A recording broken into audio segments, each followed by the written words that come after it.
Bueno, otra semana, otro estudio, y espero que en el estudio 11, en el que nos vamos a meter ahora, haya una cosa que quede clara, y lo hemos estado diciendo, pero hay que remarcarla. Tanto en el antiguo como en el nuevo pacto, el Señor busca tener una relación personal con cada uno de nosotros. Eso es una de las cosas en la que profundizaremos ahora. Pero bueno, primero, ¿cómo estáis? Bien, muy bien. ¿Cómo habéis visto el estudio? Como siempre, cada vez mejor. Cada vez dan más ganas de seguir estudiando, ¿no? Totalmente, totalmente. Hoy te voy a sorprender con algo. Sorpréndeme. No tengo ninguna sorpresa. Bueno, muy bien. ¿Viste? Hoy sí, Muy bien. lo sorprendiste. Sí.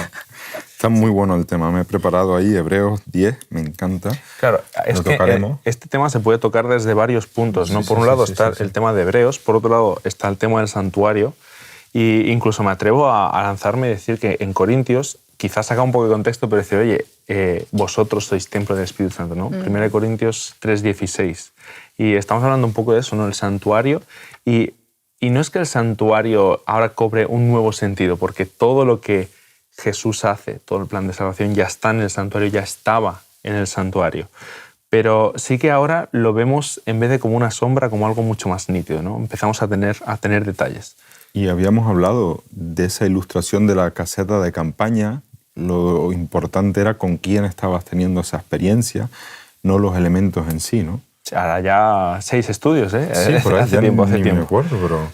Da la sensación de que cada vez Dios nos propone una mejor solución de dónde quiere morar, ¿no? Totalmente. Cada vez es más personal, más cercano, y ahora ya dice, bueno, voy a morar adentro de vosotros, ¿no? Aunque lo viene haciendo desde el principio, pero de una forma muy explícita y que realmente es entendible y comprensible para todos. Muy Es bonito. lo que explica Juan en su evangelio. Al principio dice, porque Él se hizo morada entre los hombres, vino a tabernaculear entre nosotros. Es decir, En castellano no existe ese verbo, pero sí. bíblicamente, si Claro. lo tradujéramos fielmente, sería eso, tabernaculear, que es como, ¿what?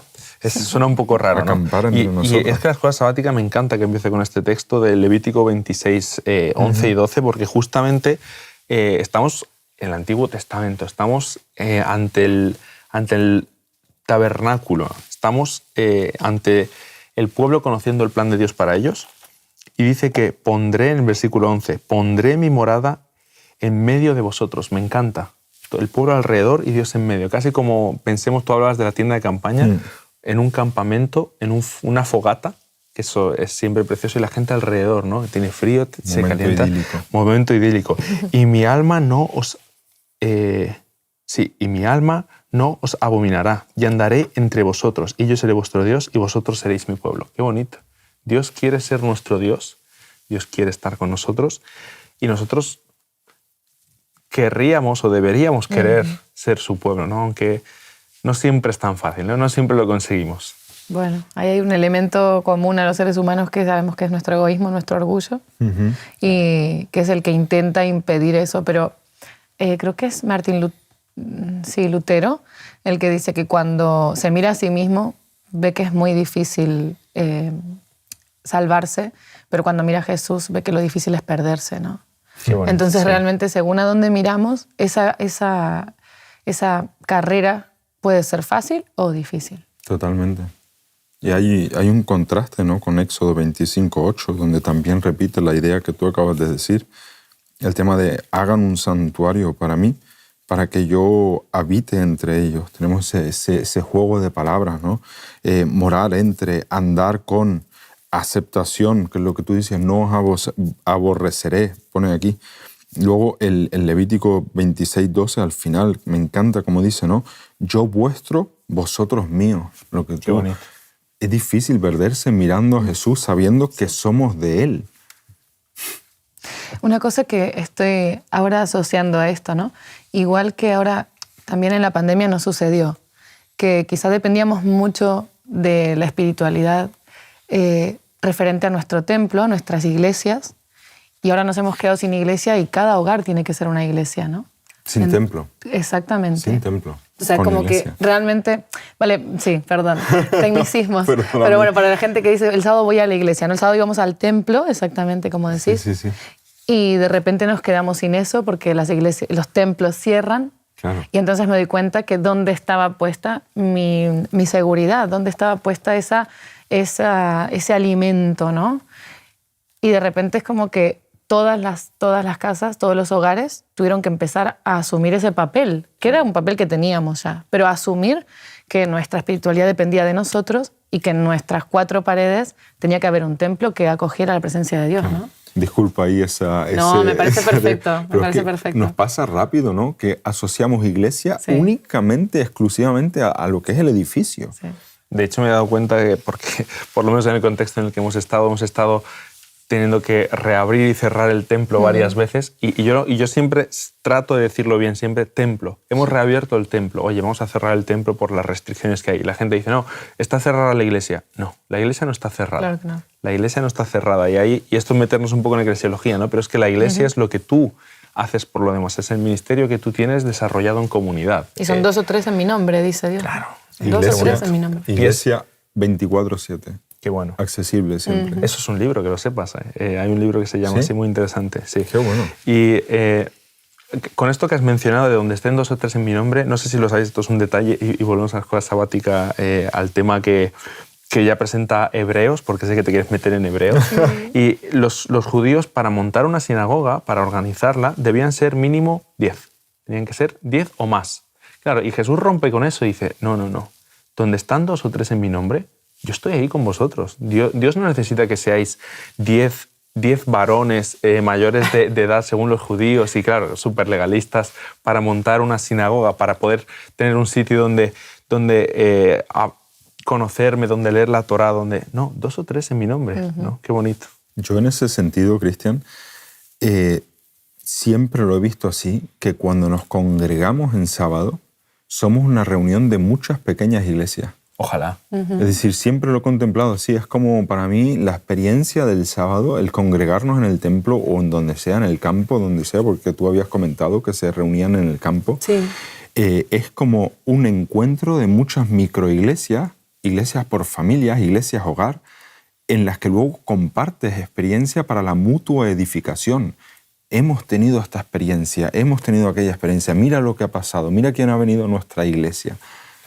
En Corintios esto se desarrolla muchísimo y Pablo lo presenta en 1 Corintios 12, ¿no? Como todos, absolutamente todos, se necesitan unos a los otros y el hecho del texto de no dejar de congregaros es mucho más importante de lo que parece, ¿no? Sí. La comunidad es necesaria, pero la comunidad sin relación con Dios personal, sin relación personal con Dios, carece de sentido, porque nos podemos reunir, pero si no hay un propósito común, ¿por qué te reúnes? Porque hay clubes sociales que se reúnen, hay peñas, aquí en la Comunidad Valenciana hay collas que le dicen, y son gente que se reúne y tienen un interés común y les gustan las mismas cosas, o hacen... La iglesia es algo más, la iglesia es la relación que cada uno tenemos con Dios puesta al servicio de los demás. Claro. Me encanta. Es como cuando uno entrena solo o entrena en equipo, ¿no? Yo Claro. día a día puedo entrenar solo porque, no sé, juego al fútbol o lo que sea. Pero hay un día que me toca entrenar con todo el equipo, ¿no? Y cuando nos reunimos todos es como ese entrenamiento en equipo, ¿no? Totalmente. Vamos ahora entre unos y otros darnos ánimo, darnos estrategias, darnos... Sí. Compartir las lesiones, compartir se el día nota, que me ¿eh? costó más salir a correr o lo que sea, ¿no? Se nota. Y yo me acuerdo, es decir, cuando cambiaron un poco lo que eran las restricciones, aquí en España por lo menos, fue bonito el día que quedamos para volver a vernos en familia, volver a compartir esas experiencias. Y, oye, en este contexto, como estamos llegando al tema, yo hice esta semana una comparativa entre lo que era el texto de Isaías 53, 4 al 12, y Hebreos 10, 4.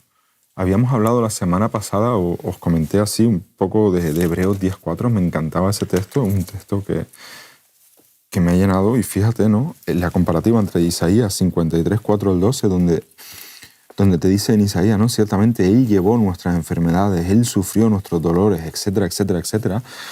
En contraste con lo que dice en Hebreos 10, 4, como que todas estas cosas de las que hablan los profetas, de lo que habla la ley, ¿no? Era solamente una sombra de los bienes futuros. Tengo aquí la LBLA, y no la forma misma de las cosas. Porque estas cosas no pueden nunca por sí mismas unos sacrificios ofrecidos año tras año a ser perfectos a los que se acercan. Hablamos de esa perfección de los que se acercan, de los que se reúnen, de esa reunión en el caso, por ejemplo, del Día de la Expiación, donde todo Israel se encontraba, celebraba ese Día de la Expiación, ese Día de Yom Kippur, ese encuentro de muchas iglesias, el compartir cómo ha ido tu año, imagínate, ¿no? Claro, eso no podía, en cierta manera, pues, limpiar la conciencia. ¿Cómo lo viven ustedes eso? De saber libre de conciencia, de eso que a mí me pasa a veces, no sé si ustedes...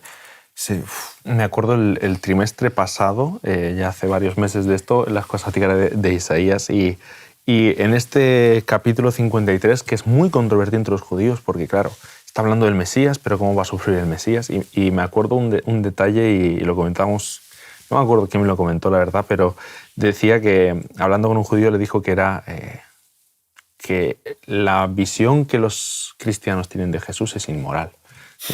Claro, yo pienso lo mismo. Porque dices, si tú haces algo malo, te mereces un castigo. Si tú haces algo malo, si te pasa algo malo, pues es como... La consecuencia te vas a ganar, natural. la consecuencia natural. Tú pones la mano donde quema, pues te vas a quemar.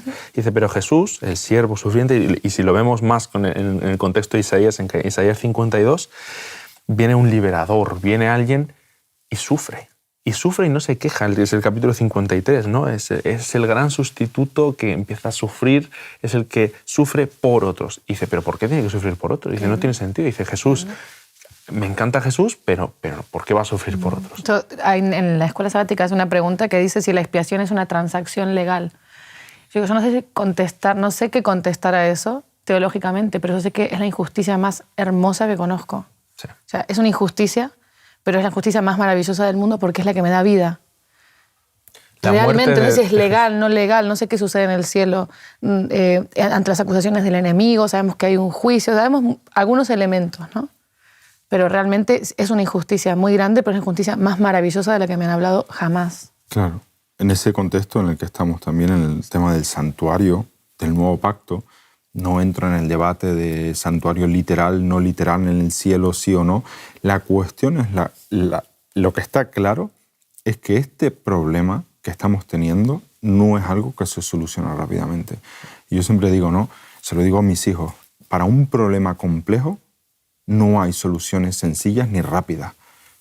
Y en ese sentido, es verdad que Dios nos habla con un lenguaje que podemos entender cómo son las cosas en el cielo. Yo no entro en ese debate porque no lo sé, pero sí es verdad que algo ocurre y que esto, Ceci, es serio.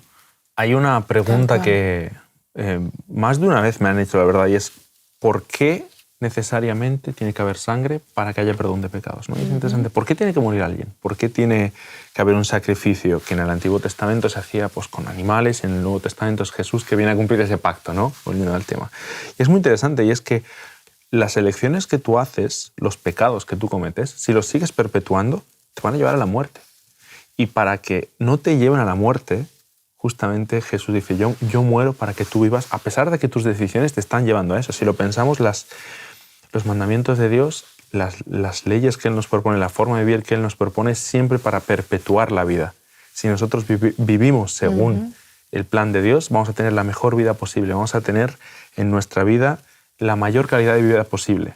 En cambio, si pecamos, y si lo pensamos en los pecados que podamos cometer, eso recorta la vida. Eso hace que al fin y al cabo mueras, ¿no? Y Jesús dice, en vez de que muráis vosotros, muero yo. Vamos a sustituir, como decir, vamos a hacer una transacción. Incluso, a mí me asombró mucho cuando me encontré en la Biblia con la realidad de que Jesús muere la muerte que yo debería morir, que es una muerte no por sufrimiento físico, sino por esa de sentirse desconsolado, sentirse lejos de su Padre. Esa es la muerte que le pertenece a quien vivió una vida lejos de Dios. Entonces, yo le digo a mis hijas a veces, imaginaros que cada vez que nosotros decidimos alejarnos de Dios o seguir nuestros propios caminos, fuera un paso. Bueno, pues Jesús se alejó de Dios todos los pasos que todas las personas de este mundo dieron en toda su vida. Fue el que más lejos de Dios estuvo de toda la historia de la humanidad. Entonces, Él da todos esos pasos y la persona que más lejos estuvo de Dios alguna vez fue Jesús. ¿Para qué? Para que yo pudiera morir en paz. Eso es una cosa que dices, ¿es legal? Mira, Y de hecho, esto no lo comenta entra, Ellen no White. entra en la legalidad, no entra en ningún parámetro lógico eso. Claro. Lo dice Ellen White, perdón un segundo, que en la cruz, cuando él muere, él no sabe si su sacrificio va a valer o no. Claro, Tremendo. es muy fuerte. Es que lo que dice en hebreo, lo que ustedes están explicando, lo dice ahí el autor claramente, que en el versículo 5, ¿no? Por lo cual, él entra en este mundo hablando de Jesús, diciendo que sacrificio y ofrenda no quisiste, sino que me has preparado un cuerpo para mí. Todo esto de los holocaustos, todo esto no te complace. Lo estoy resumiendo bastante, parafraseando, ¿no? Dice, he aquí, he venido, como está escrito, para hacer tu voluntad, oh Dios. Y ese llamado de Cristo, que muchas veces nos quedamos con esa parte, sí, Cristo murió por nosotros totalmente. Lo dice el texto de Hebreos y lo dice también Isaías 53 y muchísimos otros textos. Sin embargo, la demanda, el pacto que nosotros luego hacemos con Él, ¿cuál es? El de ofrecer nuestra vida de la misma manera que Él ofreció la suya. ¿Pero por qué? Porque no son las cosas externas las que realmente nos salvan. Es decir, Dios no quiere salvar a esas cabras, a esas ovejas, buey, lo que sea, no quiere salvar a esos animales. Era una representación de que algún día la humanidad estuviera preparada para realmente comprender de lo que sí quiere Dios, que es salvarnos a nosotros. Y para salvarnos a nosotros es importante que seamos capaces de desprendernos de nosotros, que esto ya... Sí.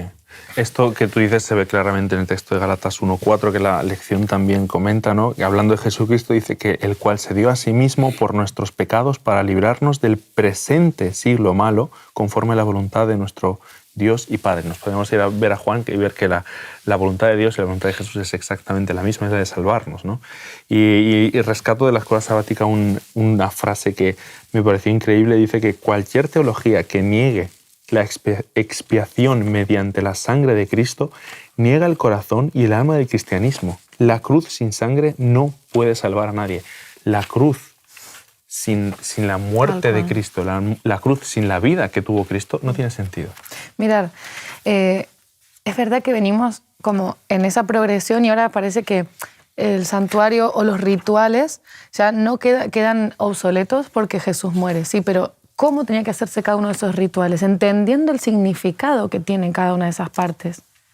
Es increíble porque te da una sensibilidad sobre realmente la dimensión del sacrificio de Jesús, ¿no? El poner las manos sobre ese cordero. Lo mirás y es imposible no recrearte en la escena y no entender que hay una dimensión muy profunda, ¿no? Y me gustaría que leyéramos Efesios 3, 18 y 19, del 16 al 19, ¿sí? Para que os dé conforme a las riquezas de su gloria el ser fortalecidos con poder en el hombre interior por su espíritu, para que habite Cristo por la fe en vuestros corazones, a fin de que, arraigados y cimentados en amor, seáis plenamente capaces de comprender con todos los santos cuál sea la anchura, la longitud, la profundidad y la altura, y de conocer el amor de Cristo, que excede a todo conocimiento, para que seáis llenos de toda plenitud de Dios. O sea, ese sacrificio, ¿no? O sea, la anchura, la longitud, esa dimensión, ¿no? Esa dimensión está en Cristo, pero a través de todos los rituales del santuario se los venía preparando con detalle. Claro. Y esto que tú dices es un llamado que ya se da en el Antiguo Testamento, que por ejemplo cita Pedro en 1 de Pedro 1:16, que lo tengo aquí, también lo tengo aquí en la LBA. Dice, porque escrito está, sed santos porque yo soy santo. Eso es un texto que está en Deuteronomio, y realmente, por ejemplo, Deuteronomio 19, entre otros, y lo que añade Pedro en el versículo 17 es decir, si invocáis como Padre a aquel que imparcialmente juzga según las obras a cada uno, pues conduciros con temor durante el tiempo de vuestra peregrinación, volviéndote a la conciencia de elementos que muchas veces es como que desenfocamos. Dios es justicia, es gracia, sí, es justicia también. ¿Por qué? Porque realmente la justicia es el fin de todo el mal, del sufrimiento, de lo que no es tolerable. Y nos recuerda justamente esto. Oye, el llamamiento que te extiendo a través de esto que tú dices, a través de lo que ocurre en el santuario, a través de toda esta dinámica que estamos viviendo, sed santos. Claro, y es que estos elementos, separarlos, creo que sería un gravísimo error. Y ya se lo dice Pablo a Timoteo, en 1 Timoteo 2, 5 y 6, dice, porque hay un solo Dios, un solo mediador, refiriéndose a Cristo, entre Dios y los hombres, que es Jesucristo, el cual se dio a sí mismo en rescate para todos. Para todos, que bueno, no para los que acepten, para todos. Dice, de lo cual se dio testimonio en su debido tiempo. Y me encanta ver esto, ¿no? Yo creo, y cualquiera que se meta a estudiar la Biblia profundamente, que dejarse el santuario de lado es perderse una riqueza y perder una profundidad de todo lo que pasa en la vida de Cristo tremenda, porque el santuario, si lo tuviéramos que resumir, se podría resumir en una palabra, Cristo. Se podría resumir en salvación. Él es el sacerdote, Él es el sacrificado, la sangre, absolutamente todos los elementos. Incluso donde estaba puesto en medio del pueblo de Israel, tiene un sentido y es espectacular. Dejarse eso de lado es cometer un error. Fíjate, hay una cita muy bonita en la escuela sabática de La fe por la cual vivo, en la página 104. No es la voluntad de Dios que seáis desconfiados y torturéis vuestras almas con el temor de que Dios no os aceptará porque sois pecadores e indignos. Podéis decir, sé que soy pecador y esta es justamente la razón por la cual necesito un Salvador. No tengo bondad ni mérito alguno para pretender la salvación, pero, y ese pero es muy importante, presento ante Dios la sangre expiatoria del inmaculado Cordero de Dios que quita el pecado del mundo. Esta es mi única defensa. Es clave entender que la salvación nos la da el sacrificio de Cristo. Y nosotros tenemos fe en eso, pero no me salva mi fe, porque eso es un detalle interesante, ¿no? Decimos, no, nos salvamos por fe, nos salvamos por gracia. Y lo único que nosotros podemos poner es un granito de fe muy pequeño que tampoco es que eso nos salve lo que hizo Cristo. Es muy bonito, se nos pide, ¿no? tan poco. Sí, se nos pide tan Tan poco. poco. Cree en lo que Cristo hizo por ti, acéptalo. Dice, estoy a la puerta y llamo, abre. Hay días que yo me siento, que ni siquiera puedo abrir, ¿no? Estoy como postrada en la última habitación de la casa, pero le digo desde lejos, entra. Entra. Hay días que no tengo fuerzas ni para abrir esa puerta, pero entra. Basta que le digas, entra. Totalmente. Y pon en orden esta casa y pon las cosas en su sitio, ¿no? Es ese pequeño gesto, sí. ¿no? De esa voluntad de decirle que entra. Incluso ven. puedes decir, entra, que está abierto. ¿No? Que si no tienes fuerza de levantarte, Tal incluso cual. eso, Es como, no nos pide más, no se nos pide más. Y a mí me gusta una frase que dice la escuela sabática, que dice, una promesa tiene la validez de lo confiable que sea la persona que la pronuncia. Claro. ¿Cuántas veces nos han prometido cosas y nosotros ya sabemos que esa persona no va a cumplir? Esa promesa, por más que sea una promesa, no tiene validez, ¿no? Sí. Pero yo pensaba, nadie va a subirse a un avión y hacer salto base con un niño de 3 años como monitor, ¿no? ¿Qué confianza puedes tener tú de llegar bien a tierra? Entonces, ¿dónde está la validez de esa promesa, la fuerza de esa promesa? ¿De quién la da? ¿Sabes dónde? Primera de Pedro 1:20. Estaba preparado antes de la fundación del mundo. Claro. Y ese Dios personal que, a pesar de que muchas cosas a veces no las podemos explicar con nuestras palabras, pero a mí cuando me hablan de ciertas actitudes que supuestamente tiene el Dios del Antiguo Testamento, yo les puedo solamente decir que conmigo nunca las tuvo. Nunca viví un Dios aireado, nunca viví un Dios enojado, conmigo nunca las tuvo. Yo puedo solamente hablar de un Dios paciente, misericordioso, amante. Yo sí me he enfadado con Dios, yo sí he tenido ira con Dios y con mis hermanos, pero Dios conmigo, jamás. Claro, y sería meternos en otro tema larguísimo, esto del Dios del Antiguo Testamento, Dios del Nuevo Testamento. Y el pacto yo creo que es muy interesante porque el pacto es un hilo unificador que está entre el Antiguo y el Nuevo Testamento presente y es muy interesante, ¿no? Me gustaría que finalizáramos con una frase que rescato de aquí de la escuela sabática que dice que Jesús como Dios y hombre es el único que puede salvar la brecha, y esto me encanta, la brecha entre la humanidad y Dios causada por el pecado. Hay una brecha, hay una separación. Y esa brecha solo puede ser superada gracias a lo que Jesús hizo. Filipenses 2, ¿no? Él no estimó ser igual a Dios como algo a lo que aferrarse, sino que se convirtió en uno de nosotros, por nosotros, no porque Él necesitar hacerlo, sino porque quiso, por el amor que nos tiene. Sigamos profundizando en este tema, sigamos profundizando en entender cómo el Antiguo y el Nuevo Testamento van de la mano. Y esto lo seguiremos viendo en la semana que viene con un tema también que es muy interesante y un tema que espero que podamos seguir estudiando y profundizando. Qué bueno. Nos vemos la semana que viene. Gracias. Muy bien. Te invitamos a tener una experiencia más allá del sábado, convirtiendo tu unidad de acción en una iglesia hogar, en donde la Biblia, la oración intercesora, la fraternidad y la testificación sean vuestro estilo de vida. Así experimentaremos un poder renovador en la iglesia y en el cumplimiento de la misión.